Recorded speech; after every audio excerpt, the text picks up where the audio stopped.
Okay, so this is picking up from the previous video. So we're still looking at human impacts on water and carbon cycles, and this time we're primarily looking at carbon. So some fairly obvious ways in which humans have affected the carbon cycle, particularly since the beginning of the Industrial Revolution. So primarily here we've got the extracting and burning of fossil fuels, and this has hugely increased the amount of carbon stored in the atmosphere. So the first question is, what percentage of all energy produced comes from the burning of fossil fuels? So you can have a think about what you think the percentage might be. And possibly quite surprising, it's actually 87%. A lot of you, I would imagine, may have thought it was a bit lower, but if you take into consideration the amount of countries that are still largely developing and therefore won't be using expensive renewables in the same way that places like Western Europe largely are. So about a third of the world's population lives in India and China, and they're primarily using things like coal and oil. So that's why this figure is quite so high. In fact, only 2% of energy is being created through renewables. So that's surprisingly low considering how prominent they are in places like the UK and the rest of Europe. So, amount of carbon being released each year. This is 10 billion tonnes or 10 gigatons. The particular relevance of this figure, and you want to kind of bear this figure in mind, is so that you can use it to put other things that we learn about into context. So, as we go through the topic, we'll learn about how much carbon is extracted by certain processes that humans can do, such as planting forests and things like this. So by knowing how much carbon we're emitting, it gives a bit of context to those evaluative points. So if you're saying that, for example, we look at wetland restoration, and that sequesters something like 350,000 tonnes of carbon a year, which sounds like quite a large number, but then when you compare it to the amount of carbon that we're emitting, it helps you to appreciate that it's nowhere near close to preventing the impacts that we're having. So this is a graph that we've looked at previously, very similar version. So this is looking at the amount of carbon that has been emitted since pre-industrial levels. So industrial revolution would be sort of roughly around about here, 1750. And then it kind of gradually has gathered pace and gathered pace. So bearing in mind that primarily for the first sort of a couple hundred years of this period, we would largely be looking at what we now consider to be the developed world. This is how it became developed. And then since about 1950 or so, we've also got the developing world producing a large amount of CO2 as well. So in this time, we've gone from having carbon dioxide in the region of 275 to 300 parts per million in the atmosphere. So that's how you the figures, the units with which you refer to the amount of carbon. So for every million molecules in the atmosphere, 300 of them were carbon dioxide. And then this has increased to just under 400 in present day. So this is an increase of around about 120 parts per million. And it's an increase of about 70%. I think it's always good to kind of put it into a percentage figure because, again, it gives it a context. So that's it's almost a doubling of the amount of carbon in the atmosphere, and that's obviously a really significant quantity of carbon to have emitted, as going to have a significant impact on various processes and change the natural processes that happen in the atmosphere. So one of the things that we can do to try and reduce the impact of carbon emissions is a thing called CCS, which is carbon capture and storage, sometimes called carbon capture and sequestration. So this is where carbon is captured at a power station prior to being emitted into the atmosphere. So there's a few different ways this can be done, and we'll watch a video shortly which details it. And it's something that is often put out, particularly by the energy industry, as a bit of a kind of a brilliant solution to the problem. Like, we can keep extracting oil, we can keep extracting coal, we can burn it, and it's not going to be a problem. We can just capture the carbon and store it, and brilliant. You know, we don't have to make any big changes, and we in particular don't have to make any big changes to the oil companies making a big profit. That's their kind of goal, is to find a quick and easy solution to this problem. Now, like I say, we will watch a video shortly about carbon capture and storage, and we will make some notes about it. But what we do need to primarily understand is that there's some serious limitations to carbon capture and storage.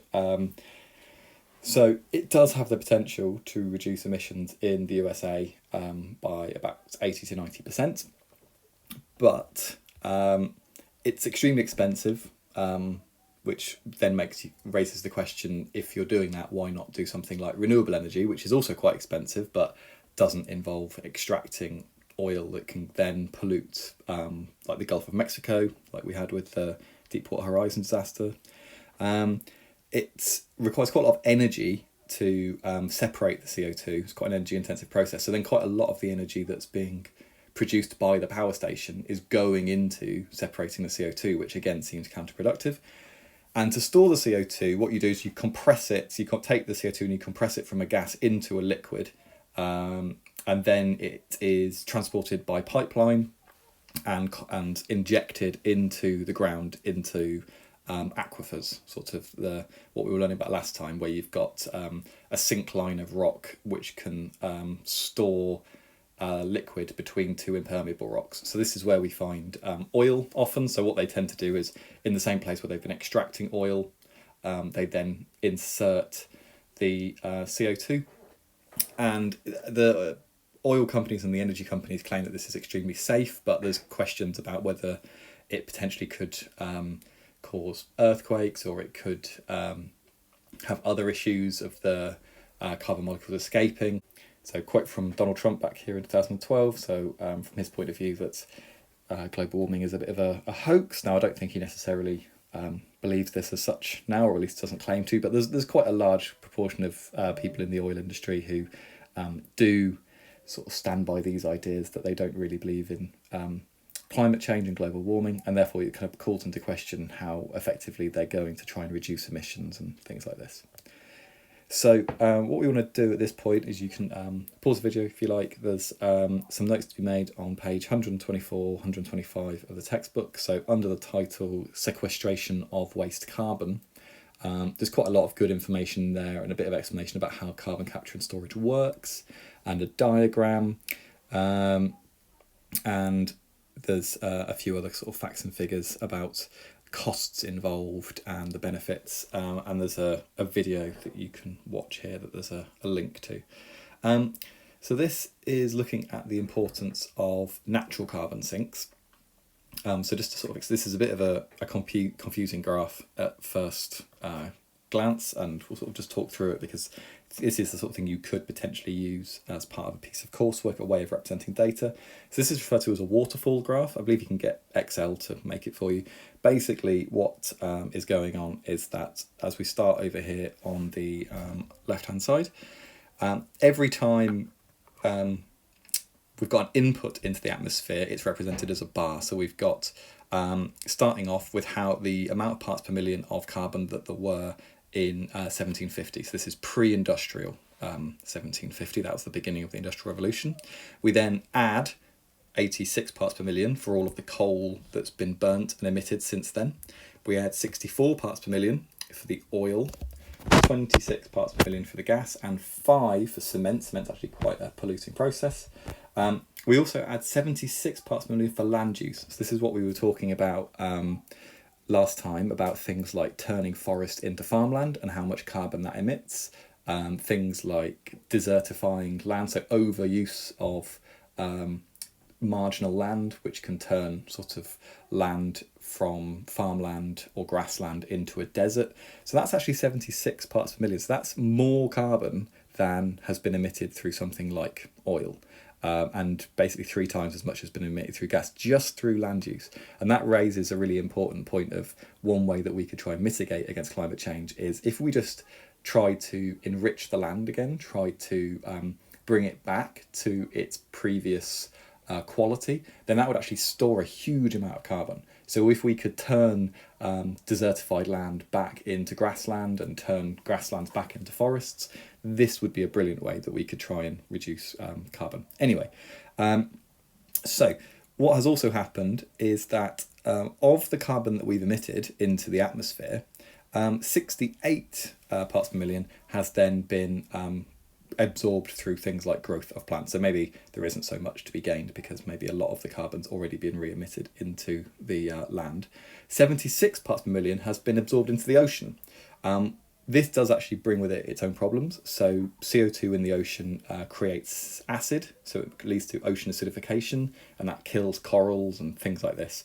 And then the remaining 113 parts per million is what's in the atmosphere. So that's what's actually gone into the atmosphere, leading to the atmosphere now having 393 parts per million within it, compared to the pre-industrial levels of 280. So hopefully that kind of makes sense. You're kind of going up and up and up and up, and then this is showing where the carbon has gone to. So again, you could use this sort of graph in your coursework. It's trying to do something that's a bit different to a simple bar chart or something like that, or a pie chart. It's trying to show something more interesting. So this is in this situation, the inputs equal the outputs. So the amount that's come in the form of these has been equaled by what's kind of come out, where it's ended up. So if you did this for different data, it might be that you had sort of like the positive figures and negative figures, but it might not come all the way back down to zero. It might be that your kind of graph ended somewhere up here or something, and that's perfectly fine. You could do that to represent your data as well. Anyway, I've sort of digressed to talk about data presentation for coursework. What this is really showing is that quite a lot of the carbon that we've emitted, actually more than half, hasn't stayed in the atmosphere. It's either been absorbed by the ocean or by plants on the land. And this is massively significant, because if that hadn't happened, then we'd have so much more carbon in the atmosphere. We'd be massively more carbon. We'd have basically double the amount of carbon in the atmosphere, or we'd have increased the amount by double than what we have. So we've increased the amount by 113 parts per million, and we would have had an additional about 150 parts per million on top of that had these sources not absorbed it. So it's really significant having these natural carbon sinks. This is another way of viewing the same data. This, rather than parts per million, this is looking at it in form of gigatons of carbon. So it's slightly simpler, and again it's sort of showing that there's the bars are equal in length. So you've got the inputs and then the outputs, if you like. It's just a different way of viewing the same data. A little link down here to another video, so looking at stores and flows in the carbon cycle and how this has been related to industrialisation. So that's worth watching to get a bit of understanding about that as well. So this is the video. This is that same link just inserted into the PowerPoint, so you should be able to watch it there, hopefully. So despite everything we've been doing as humans to try and reduce our impact on the carbon cycle, we've actually been increasing the amount of carbon emissions that we've been emitting. So in the decade 2000 to 2009, the amount of carbon being emitted actually grew faster than any other decade. So this, I've written evaluation there because this is a piece of evaluation that you could put into an answer. You could say that, despite everything that we've been doing to reduce emissions, they're still going up. And the reason for that primarily is things like population growth. So regardless of the fact that each individual person has potentially been trying to reduce their emissions, we have more people, so that's going to result in there being more emissions.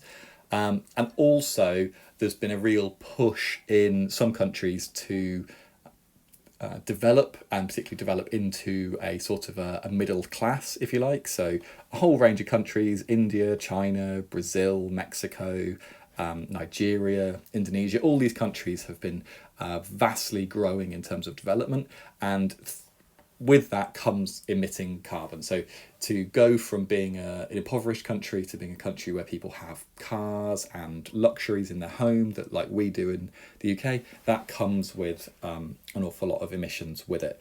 So as I mentioned before, if we didn't have this extra storage, this natural storage of oceans and biosphere, then we would see an additional 150 parts per million of carbon in the atmosphere. Okay, so it's highlighting the significance and the importance of natural stores of carbon. Okay, so this is a video. We looked at this with the carbon capture and storage. What I want to bring your attention to at this point is reviewing whether or not sources are biased. So watch the video and look closely, see if you can figure out who has made the video, who is funding this video. As a hint, what you want to look out for is at some point said the person in the video says we. They refer to somebody as we. So they say we in the certain industry, and that's a real clue as to who has created the video. And then think, well, if they've created the video, what's their agenda? What's their goal? Why might they think that carbon capture and storage is the best thing? Why might they think that it's a good thing? Okay, so we're just back to feedback loops again. As we looked at this last lesson, we're looking at it again now. It's a really significant part of this topic, and it's one that sometimes students can struggle with, so that's why it's so important for us to kind of keep reviewing it. So we've had questions previously basically asking you to examine the importance of feedback loops in things like the carbon cycle for a 10-mark question. So in that question, you need to look at different feedback loops in the carbon cycle and discuss how much of an effect they're having on things like stores and flows within the cycle. And so obviously to do that well, you're going to have some good feedback loops that you can refer to. Okay, so we've got some definitions here. These are things that we've gone over previously, but just so that we've kind of got those again, in case you want to kind of just reconfirm what the different types of feedback are. So hopefully this isn't new information for you, but just so that it's there just in case. So we've got a little activity. On the next slide, I'll just show you now, we've got this layout, this diagram. And what you want to do is create a feedback loop. It's positive, as it says in the title, so it's a positive feedback loop, meaning that we should see a snowball effect, an increase. So on the previous slide, which we'll go back to, you've got one set of terms, which is the boxes, titled the boxes, and one set of terms is the lines. Every line has a term and every box has a term. Okay, so we've got all of the information that we need, and then you need to try and add it onto the diagram. So you could either do this on the computer, or you can draw it out if you want to, however you want to do it. Have a look at that. Now, the trick really is to have a look at the diagram. So here we've got a starting point, so something happens, and this leads to two other things, and then from there, this one goes straight to here and back, and this one leads to two other things and around here. So it's a bit complicated initially. It's sort of a bit much to get your head around, but once you start seeing the sort of pattern, you can kind of get going with it. So if you pause here and complete that, and then we'll go through. Okay, so in terms of answers, this is what goes in all the boxes. So global temperatures are rising. This leads to increased oceanic temperatures. It also leads to warming of the tundra, which emits CO2 and methane. So then increased ocean temperatures leads to water evaporates from the ocean surface. It also leads to dissolved CO2 released by the warmer ocean. So CO2 carbon is more soluble in water when the water is cold. This is why carbonation is the most common weathering in glacial systems, because carbonation involves CO2 being dissolved in water. So the warmer the ocean gets, the less CO2 it's actually able to hold, and that in of itself is a pretty significant positive feedback loop, because we've seen already in this PowerPoint that the oceans are a major sink of carbon, and the warmer the oceans get, the less carbon they can hold because of this. So anyway, all three of these things lead to more CO2, water vapour, clouds, and CH4, which is methane, in the atmosphere, and that then again leads around to global temperatures rising. So then you've got the points that go on the lines.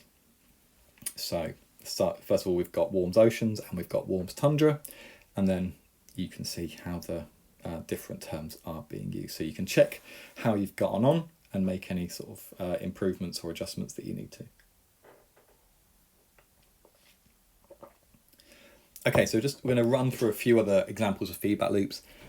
So you want to know these, be able to refer to them. So quite often in the essay questions that you'll be set. The essays are evaluated. When we mark them, we evaluate you based on 3 different levels. So level 1 answers are very basic, up to level 3 answers, which are very thorough. And commonly, the level 3 criteria will ask for things like feedback loops if it's appropriate, if it kind of fits with the question. But this is a really good way of showing that you understand the course content to a high level, to a thorough level. So this is hopefully one that's not too hard for us because we've done glaciers, the idea of sea ice melting and how that forms a feedback loop. So you can draw this as a loop in your notes if you like, as a sort of circle. So the ice reflects radiation from the sun, so less heat is absorbed by the surface. This is because ice has a high albedo, is very reflective. So you can see that either here on this diagram, 85 to 90% of sun's energy is reflected on the side with snow and ice. As the Arctic sea ice begins to shrink, this means there's less reflection and more absorption from the exposed water. So we come to look at the left-hand side, 70% on this side is absorbed. Okay, so lots more being absorbed, a lot less being reflected. This warms the water further and melts the ice, creating a positive feedback loop. So this will, if we're thinking about the significance this has on flows and stores, this is going to affect the type of flows and stores, and it's also going to affect the magnitude. So magnitude meaning the size. So type meaning that there might be a lot more evaporation, magnitude meaning there's a lot more of that flow, or there's a lot more surface water flow or something like that. So thinking about regional and local impacts, so it could be quite profound effect on things like patterns of precipitation. So if you've got a lot more evaporation, you're going to have a lot more rainfall. It's going to have a big effect on things like availability of fresh water. So there's going to be a lot more fresh water around. And then this could also relate to things like, it could have an impact on things like trade routes and all kinds of other impacts. So it's about being evaluative of the significance to the flows of and stores of water. This one, it's a little bit high concept, so you don't need to worry about all of the fine detail, but just the overall concept, okay? So there's a feedback loop that relates to marine phytoplankton. So phytoplankton are very small organisms that live in the sea, okay? So these phytoplankton that live in the water, they photosynthesize, and this is how that they live and they grow. So they're primary producers in the food chain, and then creatures come along and eat these, and that's the basis of most food chains in the ocean. Now, as the phytoplankton go about their lives, they release a chemical substance. It's down here, it's dimethyl sulfide. So dimethyl sulfide is the name of the substance, shortened to DMS. And what this is and why it's significant is it's a very fine particle. So you can see up here, it's a sulfate aerosol. So an aerosol is a really small particle that can float in the atmosphere. And why that matters is that water vapour, as it cools and starts to reach the dew point, needs an aerosol or a particle to condense on. This is called a condensation nuclei. So these particles basically encourage clouds to form.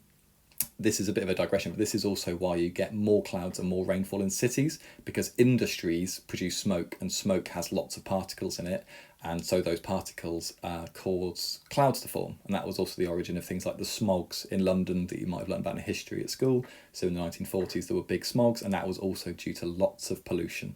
So this isn't pollution, but it is the same process. It's small particles in the air causing clouds to form. So we've got global temperatures are increasing. This increases the amount of phytoplankton. Phytoplankton release DMS. This increases the amount of clouds, and this leads to a cooling of the climate. Okay, so this is in fact a negative feedback loop, because as the clouds form, they reduce the amount of sunlight and therefore the amount of photosynthesis that the phytoplankton can do. So there's less phytoplankton and therefore less clouds forming, and it's a constant negative feedback loop that's maintaining a sort of consistency in the atmosphere. Okay. Permafrost feedback loop. This is again very similar to what we've done in glaciers. So as we start to get high temperatures in areas with permafrost, the permafrost will begin to melt. The permafrost contains a lot of organic matter that hasn't been decomposed. So as the organic matter does decompose, it will release CO2 and methane into the atmosphere.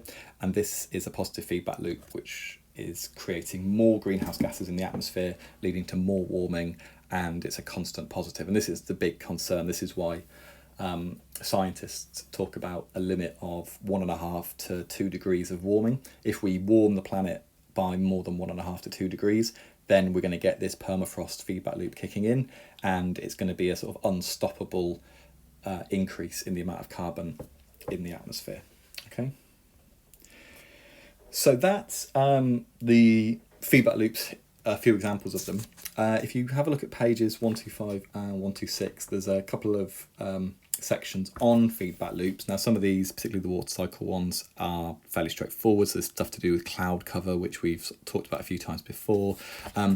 But do have a good look through those, take any additional notes on the feedback loops in the carbon cycle and the water cycle, because they, as I've said, they are important.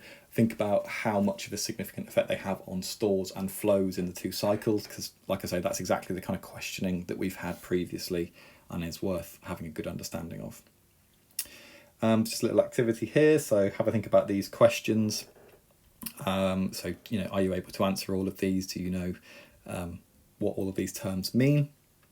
And then we've got a couple of short essay type questions. So 10 marks would be in the region of about 20 lines of writing. 10 mark questions in this topic. This is actually the only topic, I believe, where we get 10 mark questions. These are these do have AO1 and AO2. So in case we're sort of unfamiliar or forgotten, these are assessment outcomes. So assessment outcome 1 is essentially knowledge. So it's knowing stuff. It's having facts and figures and examples and case studies and things like that. And assessment outcome 2 is essentially application. You can think of it as that, and evaluation and things like this. So they is a mixture of the two. Sometimes a sort of 5 mark split, sometimes 6 and 4. So with something like these questions with reference to a case study of the tropical rainforest, examine the significance of forest trees in the water cycle. So you need to be a bit evaluative. You can't just sort of state facts, but you need to think like it says, the significance of forest trees. So think about how forest trees affect things like stores and flows of water. And when you're thinking about significance of a thing like this, like a forest tree, of the trees in the forest, a good way to do that would be to imagine and describe what it would be like if those trees were removed through deforestation. And through doing that, you're then describing how important they are. So if you remove the trees, what then happens? And that tells you how significant they are to the environment. And we've got the second question with reference to a case study of the tundra. Examine the significance of permafrost in the carbon cycle. It's a very similar question, ultimately. It's asking you to use your case studies, which is where you're going to get some of the AO1 marks from. And then examine significance is the AO2 primarily. So significance of permafrost is the store of carbon. And then if we started to melt the permafrost, and you could throw in the feedback loop to do with permafrost there, what influence is that going to have on the carbon cycle? Well, it's going to release an awful lot into the atmosphere and all that kind of thing, okay? And then you could, with regards to a case study in the tundra, you could think about things like the urban heat islands that are happening there, and the heat that's produced by pipelines and things like this, and how we're potentially trying to reduce those impacts on the permafrost by having the pipelines on raised stilts and all sorts of things like this, okay? So have a go at these two questions as well.